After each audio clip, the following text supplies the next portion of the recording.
배럴리는 문제 없는데. 네. 오늘 믿음 업그레이드 마지막 시간입니다. 오직 예수만 보이더라라는 제목으로 하나님 말씀 전하도록 하겠습니다. 인생을 살면서 느끼는 것이 참 많습니다. 그 중에 하나가 부족함인 것 같습니다. 삶을 살다 보니까 부족한 것이 참 많습니다. 대표적으로는 물질이죠. 사람들이 살면서 가장 부족함을 많이 느끼는 것이 바로 물질입니다. 적으면 적은 대로 부족하고 많으면 많은 대로 부족하고 언제나 부족함을 느끼는 것이 물질입니다. 때로는 시간이 부족합니다. 물처럼 흐른다고 하지만 어떤 때는 시간이 참 안 가거든요. 그래서 시간에 여유가 있네. 좀 여유를 가졌더니 시간이 그때부터 없어진 거죠. 그래서 시간이 부족하다고도 많이 느낍니다. 또 무엇이 부족할까요? 때로는 체력이 부족합니다. 체력이 부족하고요. 때로는 사랑이 부족하고 때로는 인내가 부족하고 이외에 우리 삶 가운데 이 부족한 것들이 너무나 많다라고 하는 것이죠. 왜 이렇게 부족한 것들이 많을까요? 왜 우리의 삶 가운데는 이렇게 결핍되어진 것들이 많을까요? 여러분들 어떻게 생각하십니까? 여러분들 부족하세요? 아닌 것 같은데 저만 목사님 저희는 무조건 다 풍족해요. 그런 것 같은데 저만 부족한가 봅니다. 여러분 하루는 제가 시편의 23편의 말씀을 쭉 보는데요. 이 말씀이 굉장히 유명한 말씀이잖아요. 많은 사람들이 외우는 말씀인데 1절 말씀에 보니까 이 뒷부분이 참 시선이 가는 것입니다. 여호와는 나의 목자시니 내게 부족함이 없으리로다. 시인이 말도 안 되는 고백을 합니다. 내게 부족함이 없습니다. 말씀을 읽는 가운데 처음에는 말도 안 된다라는 생각을 하다가 이 말씀을 계속해서 반복해서 묵상하던 가운데 한 가지를 깨닫게 되었습니다. 내가 느끼는 부족함, 이 결핍의 현상이 바로 여기서부터 시작이 되어지는 것이구나.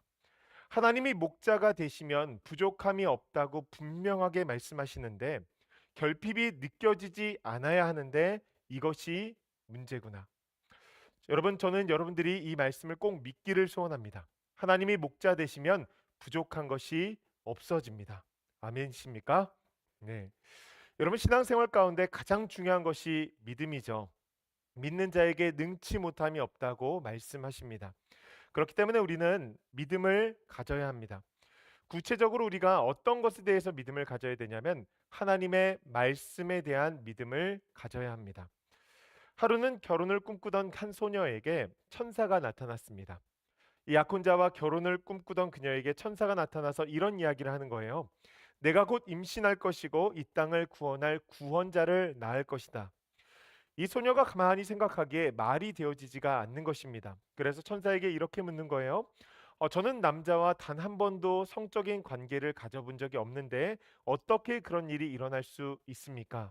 그랬더니 천사가 이렇게 답합니다. 성령이 너를 덮으시면 그 일이 반드시 일어날 것이다. 그랬더니 그녀가 이렇게 이야기를 합니다. 누가복음 1장 38절의 말씀인데 우리가 믿음의 고백으로 함께 읽어보면 좋겠습니다. 함께 읽습니다. 마리아가 이르되 주의 여종이오니 말씀대로 내게 이루어지이다 하매 천사가 떠나가니라. 아멘.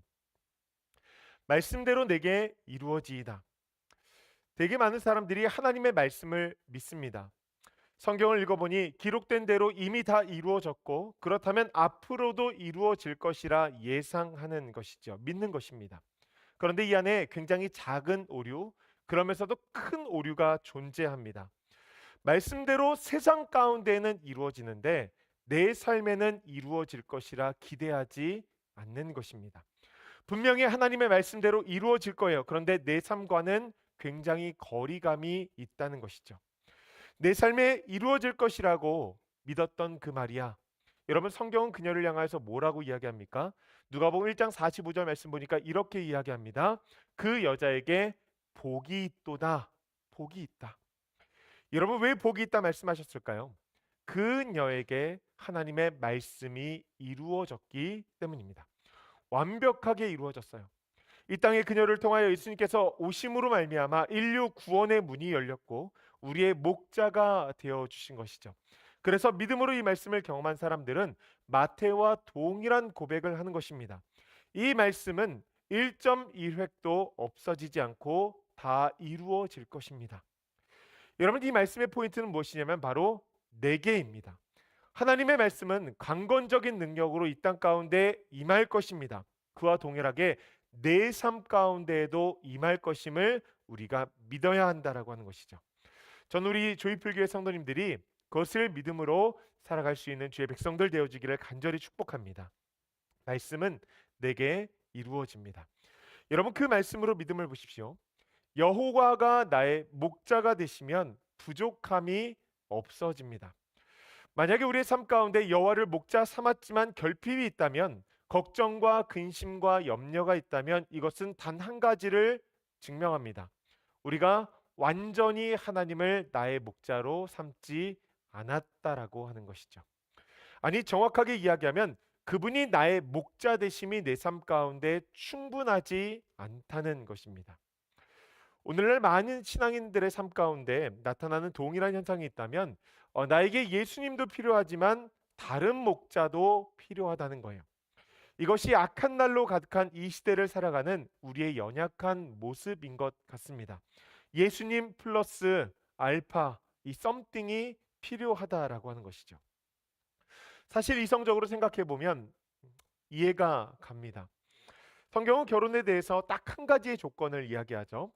처음도 사랑이고 마지막도 사랑이다. 사랑이 전부라고 선언합니다. 그럼 우리가 결혼할 때 이 남녀가 사랑이면 충분해야 되는데, 대부분의 사람들이 무엇인가 더 필요하다고 생각합니다. 생각만 하는 것이 아니라 그렇게 행하죠. 이렇게 저렇게 계속 따지는 거예요. 우리 청년들 그렇지 않습니까? 좋은 직업, 좋은 집, 차, 세이빙 어카운트, 거기에 얼굴까지. 네. 사랑 플러스가 있어야 한다는 것이죠. 여러분, 사실 이것에 대해서 많은 분들이 수용하고 동의하실 것입니다.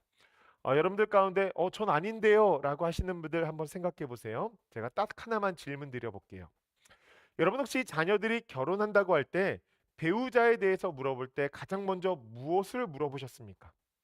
대부분이 뭐 하는 사람이야? 어떤 사람이야? 라고 묻지 않으셨습니까? 사실 결혼 앞에 서 있는 자녀에게 물어야 될 것은 그 사람이 무엇을 하는지보다는 그 사람을 정말 사랑하니? 너가 그렇게 사랑한다면 내가 그 사람이 어떤 사람인지 너무나 궁금하다. 여러분, 이렇게 나아가는 것이 사실 올바른 방향이죠. 여러분, 사실 젊은이들도요, 간절하게 이 사랑을 원합니다. 본질에 집중하고 싶어 해요. 그런데 실제로 이 땅 가운데 살아가면서 결혼한 선배들의 모습을 보니까 사랑이 전부가 아닌 것 같다라고 생각되어지는 것이죠. 사랑 플러스가 있어야 잘 살 수 있구나 생각하니 이 본질보다는 때로는 플러스에 훨씬 더 집중하는 경향이 생기는 것이 아닐까요?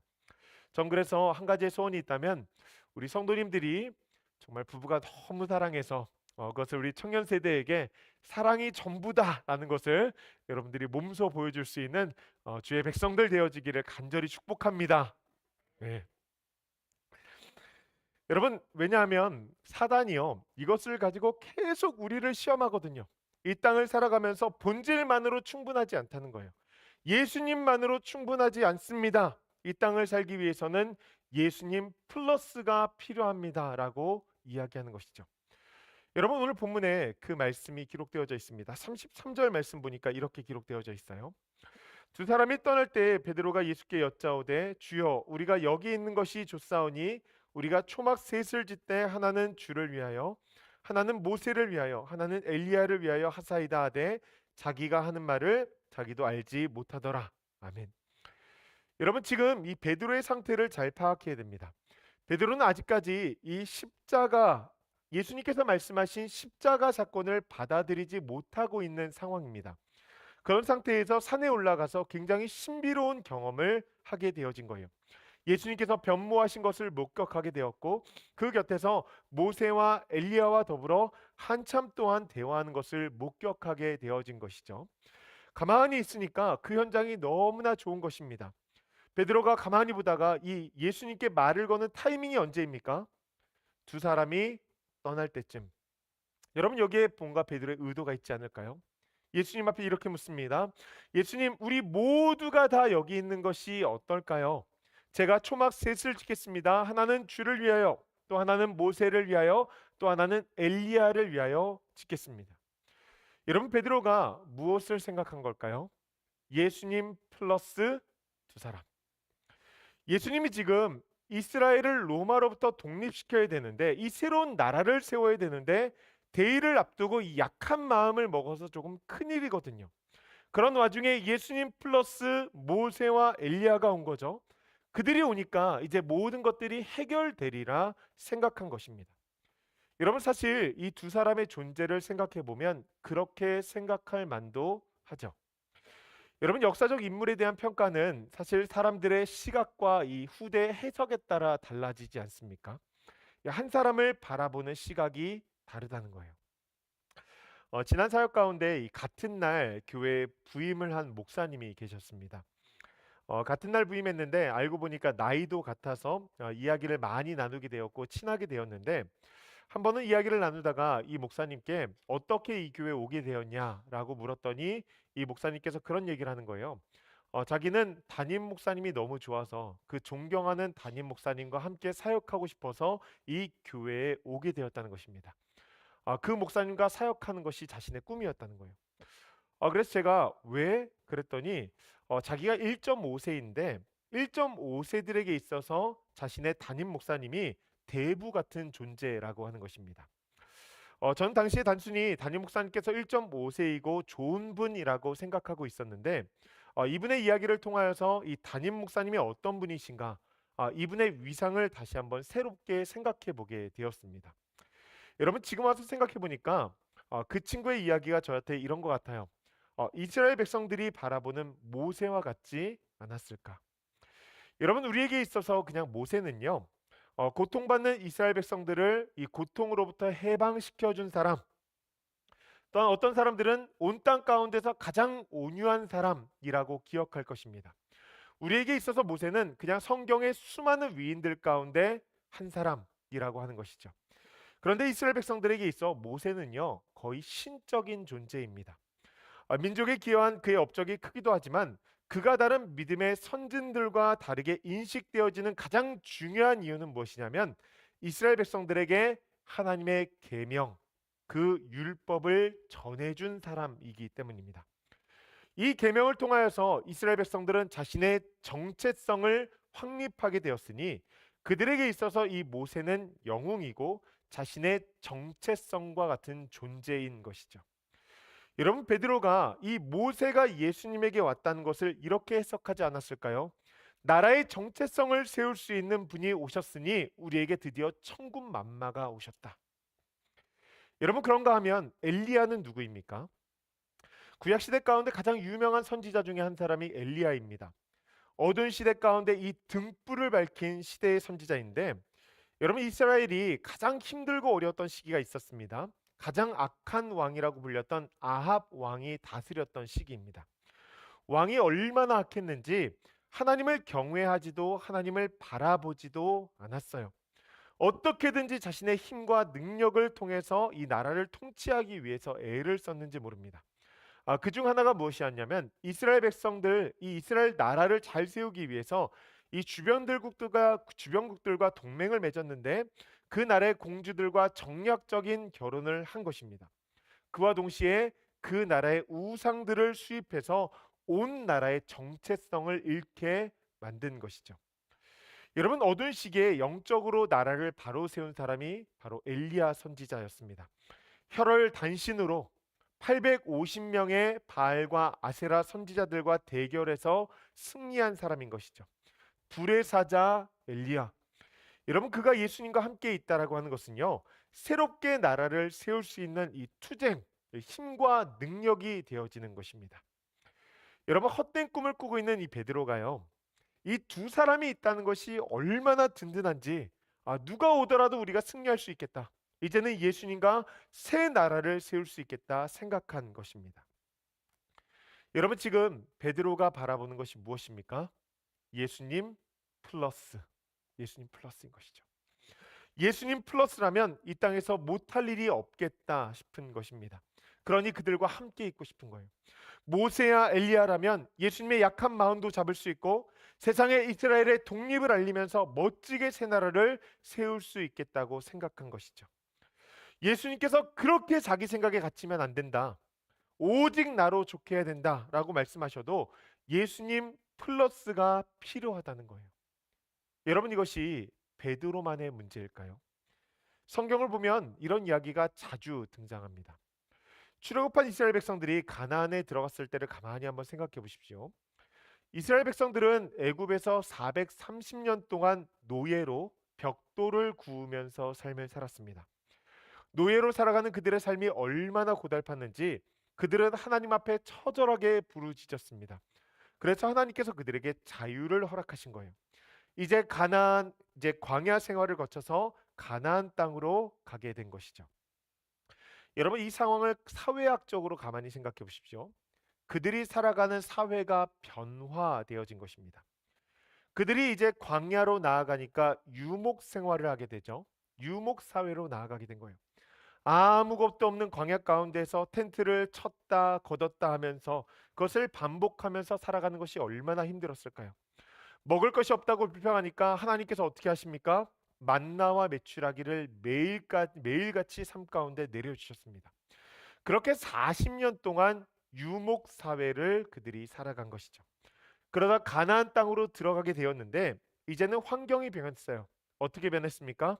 유목 생활을 하던 사람들이 농경 사회로 진입을 하게 되어진 것이죠. 마침 그들에게 주어졌던 만나와 메추라기가 완전히 끊어졌습니다. 이제는 자신의 손으로 밭을 갈고 이 식물을 가꾸면서 농사를 지어서 먹고 살아야 되는 생활이 되어진 것이죠. 문제가 있다면 그들이 지금까지 단 한 번도 농사를 지어본 경험이 없다라고 하는 것입니다. 아마도 굉장한 실패를 겪지 않았을까요? 그런데 주변을 보니까 원래 그 땅에 살아가고 있던 사람들, 하나님께서 그렇게 쫓아내라고 했던 이 가나안 사람들이 농사를 잘 짓고 삶을 살아가는 것입니다. 아마 그들에게 물어봤을 거예요. 어떻게 해야 돼? 그랬더니 그들이 알려주는 것이죠. 농사 기술과 함께 아주 특별한 것을 알려주시는데 이 농사를 지을 때 꼭 필요한 것이 하나가 있는데 그것은 바로 이 풍요의 신인 바알과 아세라를 섬겨야 한다는 것입니다. 그들이 비를 내려 주어야지 풍성한 작물을 얻을 수 있다는 것이죠. 그러니 먹고 살기 위해서 그 바알과 아세라를 섬기기 시작한 것입니다. 분명히 하나님께서 40여 년간 그들의 삶을 지키시고 보호하시고 인도하시면서 다른 신을 섬기지 말라고 말씀하셨는데 지금까지 지키고 인도하시고 보호하셨던 그 은혜는 기억 가운데에서 사라져 버린 것이죠. 먹고 살기 위해서 바알을 섬기기 시작한 거예요. 여러분, 중요한 것은 그렇다고 해서 그들이 하나님을 버린 것인가? 그렇지 않습니다. 하나님 앞에 제사 드리며 그와 동시에 바알과 아세라를 섬기며 살아갔다는 거예요. 그들이 어떤 생각을 했을까요? 가나안 땅에서 살기 위해서는 하나님 플러스 바알과 아세라가 필요하다는 것입니다. 우리의 삶 가운데 하나님도 필요하지만 무엇인가 더 필요하다는 거예요. 그래야 우리가 이 땅을 살 수 있다는 것입니다. 저는 우리의 삶이 이와 크게 다르지 않다고 생각합니다. 저부터 그런 것 같아요. 모든 것을 포기하고 예수님만 바라보겠다고 결단하고 고백하고 신학교에 들어갔고 그렇게 목회의 길로 들어서게 되었습니다. 목사로서 모든 것을 버렸다고 생각했는데 실제로 삶을 살아보니까 너무 부족한 게 많은 거예요. 그 부족함 앞에서 제가 느끼는 것은 내가 한 번의 결단이 있었구나, 또는 입으로 그냥 고백한 것이었구나 라는 거였어요. 유학 생활과 이민자의 삶 가운데에서 얼마나 호되게 겪었는지 모릅니다.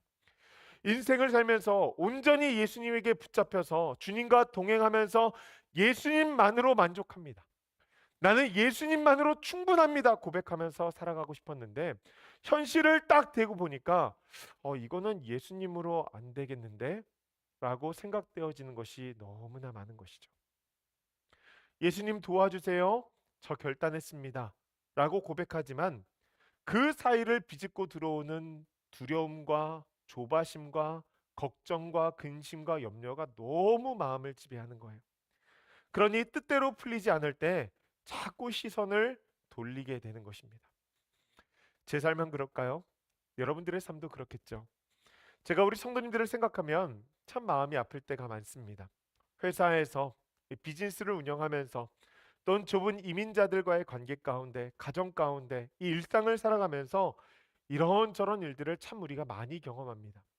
믿음의 사람으로서 세상과 분명히 다른 가치를 가지고 진짜 예수님만으로 만족하면서 그 예수님이 충분합니다라고 고백하며 살아가고 싶은데 하나님의 손길을 기다리면서 마음이 불안하고 염려가 되어지는 것. 그러다 보니까 마음 가운데 예수님께서 해결해 주시지 않으면 어떡하지? 그렇게 현실 앞에서 예수님 플러스를 자꾸 찾게 되어지는 것이죠. 때로는 이럴 때도 있는 것 같아요. 제가 곰곰이 한번 생각해 봤습니다. 왜 사람들이 자꾸 예수님 플러스를 찾는 걸까? 믿음이 없어서 그런 걸까? 아니, 그렇지 않은 것 같아요. 저는 하나님께서 이 땅을 창조하시고 오늘도 우리의 삶을 인도하고 계시다고 보호하고 계시다고 믿습니다. 그분은 전지전능하세요. 그런데 가끔, 정말 가끔은 내가 바라고 원하는 것을 하나님께서 안 주세요. 나는 좋다고 생각하고 필요하다고 생각하는데 하나님께서 안 주시는 거죠. 그럼 우리가 생각할 때, 좀 기다려야 되겠구나. 아니면, 그것이 나에게 좋지 않구나. 라는 것을 생각해 봐야 되는데, 하나님께서 더 좋은 것으로 주시겠다라는 믿음은 저 멀리 버려버린 채 하나님의 뜻보다는 내가 갖고 싶은 것, 거기에 집중하다 보니까 나에게 예수님 플러스가 필요하게 되어지는 것이죠. 여러분, 우리가 그렇게 예수님 플러스를 찾게 되면 어떤 결과를 마주하게 될까요? 가나안에 정착했던 사람들이 두 가지의 결과를 맛봅니다. 첫째로 사사기 2장 10절의 말씀인데요. 우리 한번 같이 읽어볼까요? 사사기 2장 10절 말씀 함께 읽습니다. 그 세대의 사람도 다 그 조상들에게 돌아갔고 그 후에 일어난 다른 세대는 여호와를 알지 못하며 여호와께서 이스라엘을 위하여 행하신 일도 알지 못하였더라. 아멘. 다른 세대가 일어났다는 거예요. 여러분, 우리가 예수님으로 만족하지 못하고 다른 것, 그 예수님 플러스를 찾게 되어질 때 우리의 삶 가운데 거룩이 무너지게 되고 우리만 무너지는 것이 아니라 그것이 다음 세대로 전해지게 된다는 것입니다. 여러분, 우리가 예수님 플러스를 찾으면 다음 세대는 예수님은 빼고 플러스만 찾게 되어진다는 것이죠. 그래서 완전히 다른 세대가 되어진다는 거예요. 두 번째 일어난 현상은 무엇입니까? 사사기 21장 말씀입니다. 우리 한번 같이 읽어볼까요? 시작. 그때 이스라엘의 왕이 없으므로 사람이 각기 자기 소견에 옳은 대로 행하였더라. 아멘. 자기 소견이 왕이 되어지는 시대를 살아가게 되어지는 것입니다. 결혼의 사랑이 아니라 비즈니스 관계가 되어지는 것이죠. 조건이 먼저가 오는 거예요. 현상이 본질을 완전히 덮어버리는 사건이 일어나게 되어진다는 것입니다. 여러분, 이것이 얼마나 편합니까? 그러니 사단이 이것을 얼마나 무너뜨리기 위해서 전략을 짜겠어요. 예수님도 중요하지만 플러스가 중요하다. 그렇게 플러스를 찾으라고 이야기하는 것입니다. 그런데 오늘 본문을 보니까 하나님께서 예수님 플러스를 찾는 베드로에게 하늘의 음성을 들려주십니다. 9장 35절의 말씀인데요. 구름 속에서 소리가 나서 이르되 이는 나의 아들 곧 택함을 받은 자니 너희는 그의 말을 들으라 하고. 아멘. 모세와 엘리야가 아니라 나의 아들, 내가 너에게 보내준 그 예수 그리스도, 그 아들의 말을 들으라는 것입니다. 그분의 말씀을 믿고 의지하며 삶을 살아가라는 거예요. 여러분, 이후에 본문의 말씀을 보면 이렇게 기록이 되어져 있습니다. 36절 말씀에 소리가 그침에 오직 예수만 보이더라. 오직 예수만 보이더라. 여러분, 단순히 그 상황을 묘사한 것 같지 않습니다. 상황을 묘사한 것이기도 하겠지만 우리에게 지금 영적인 메시지를 주고 있는 것이죠. 제자들에게 예수님 플러스가 아니라 온전히 예수님을 바라봐야 된다고, 오직 예수만 보이더라. 예수님만을 바라보라고 우리에게 이야기하는 것이죠. 여러분, 저는 우리 교회가, 우리 모든 자들이 이 믿음을 가지고 살기를 소원합니다. 예수님, 저는 예수님 이외에 다른 거 필요하지 않아요. 예수님이면 충분합니다. 여러분 그 믿음의 고백을 하며 살아가기를 소원해요. 실제로 그런 삶을 살았던 사람들이 얼마나 많습니까? 성경 가운데 바울의 고백을 한번 보십시오. 빌립보서 3장 말씀이에요. 그러나 무엇이든지 내가 유익하던 것을 내가 그리스도를 위하여 다 해로 여길 뿐더러 또한 모든 것을 해로 여김은 내 주 그리스도 예수를 아는 지식이 가장 고상하기 때문이라. 내가 그를 위하여 모든 것을 잃어버리고 배설물로 여김은 그리스도를 얻고 그 안에서 발견되려 함이니. 아멘. 내게 유익하던 것, 예수님 플러스를 해로 여기기 시작했다는 거예요. 해로 여길 뿐만 아니라 나는 그것을 잃어버리기로 작정했다는 것입니다. 그 이유는 뭐예요? 오직 예수님, 그분을 얻기 위함이다. 여러분 바울의 고백이 무엇입니까? 나에게는 예수님 이외에 다른 것이 필요하지가 않다는 거예요.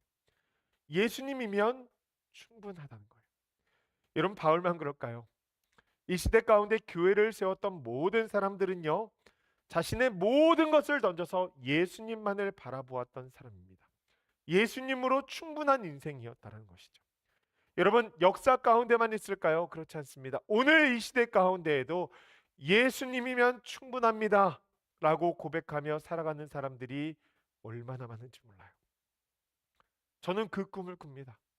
저를 포함해서 우리 모든 성도들이 예수님이면 충분합니다, 그것을 고백하며 삶을 살아가기를 소원해요. 예수님께 올인하는 인생, 그래서 그분께서 내려주시는 만나와 매출하기로 삶을 살아가는 인생. 여러분 교회도 마찬가지 아닐까요? 이 땅에서 가장 좋은 교회가 어디일까요?